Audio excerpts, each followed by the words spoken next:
السلام عليكم ورحمة الله وبركاته أعزائي المشاهدين في حلقة جديدة مع الكابتن إسلام.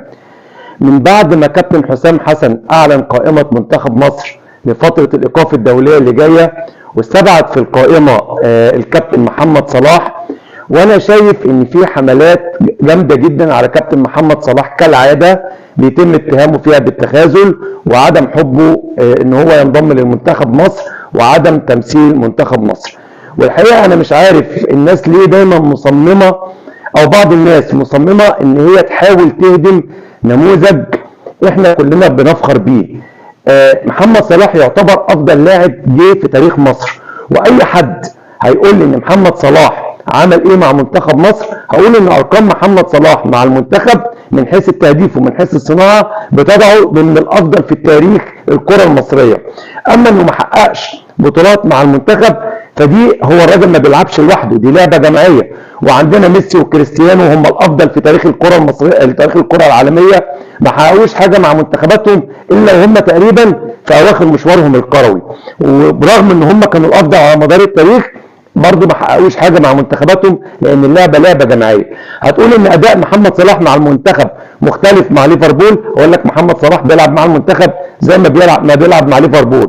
في ليفربول لا هو بيضغط ولا بيرجع يدافع ولا بيعمل احتكاكات قويه ولا بيبقى فيه نوع من القوه او الخشونه في لعبه، كذلك مع المنتخب، ولكن الكواليتي اللي موجود في ليفربول اعلى من اللعيبه اللي موجوده في منتخب مصر، واي حد بينكر الموضوع ده او مش عارف الموضوع ده فدي مشكلته. نرجع تاني لموضوعنا، الحملات اللي بيتعرض ليها كابتن محمد صلاح دايما مع المنتخب. حتى لما مسك كابتن حسام بعض الاعلاميين وبعض الصفحات طلعت حاولت ان هي تخلي الموضوع كأن كابتن حسام حسن هيجي يعلم محمد صلاح الادب، كأن محمد صلاح لا بيحب المنتخب ولعيب غير ملتزم، وهيجي كابتن حسام حسن هو اللي هيعدله. انا بصراحه مش فاهم الناس دي عايزه توصل لايه.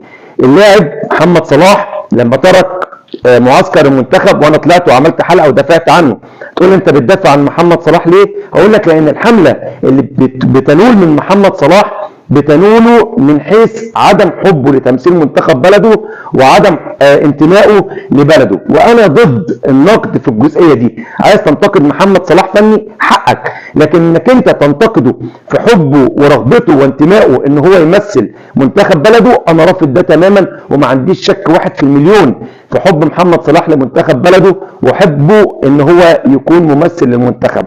وبالتالي انا مش شايف اي مبرر للموضوع ده. اللاعب كان مصاب ولسه راجع من اصابه، ويا دوبك ما لعبش الا يمكن نص ساعه في اخر ماتش لعبه، ولسه مش كامل الشفاء. والمعسكر اللي جاي معسكر ما فيهوش مباريات رسميه وما فيهوش بطوله مهمه او مباريات مهمه، يبقى دي فرصه لكابتن حسام حسن ان هو يجرب لعيبه ثانيه ويشوف لعيبه ثانيه. ومحمد صلاح كده كده لاعب خارج التقييم، كابتن حسام مش لسه هيجيب محمد صلاح يختبره ويشوف هو امكانياته ايه. محمد صلاح خارج التقييم، يبقى دي فرصه ان ما كانش المدرب هيجرب لاعب في ماتشات زي دي او في توقفات ما فيهاش اي التزامات رسميه، هيجرب اللعيبه امتى؟ يا ريت نسيب محمد صلاح في حاله. وانا بحمد ربنا ان محمد صلاح بيمتلك عقليه احترافيه مختلفه، والا كان زمانه لسه بيلعب في المولين لحد الان. بس انا عايز للناس اللي بتهاجمه، لان احنا مش متعودين ان احنا نتعامل مع عقليه محترفه بشكل مختلف وصلت بيه ان هو يصبح من افضل لعيبه العالم واحسن 3 لعيبه في العالم ويقف على منصات المنافسه للافضل في العالم. احنا مش متعودين على المستوى ده، وبالتالي مش متعودين على لاعب فكره الاحترافي يكون عالي، يبقى عارف امتى هيقدر يتواجد وهيفيد المنتخب، وامتى هيكون عدم تواجده هيكون برضه افاده ليه وافاده للمنتخب. يا ريت نسيب محمد صلاح في حاله، يا ريت بلاش نهدم الحاجه الوحيده اللي هي شفنا فيها حلمنا بيتحقق، ان يبقى لنا لاعب على مستوى عالي ومستوى عالمي. انا كده خلصت حلقتي، ويا رب دايما اشوفكم على خير، والسلام عليكم ورحمه الله وبركاته.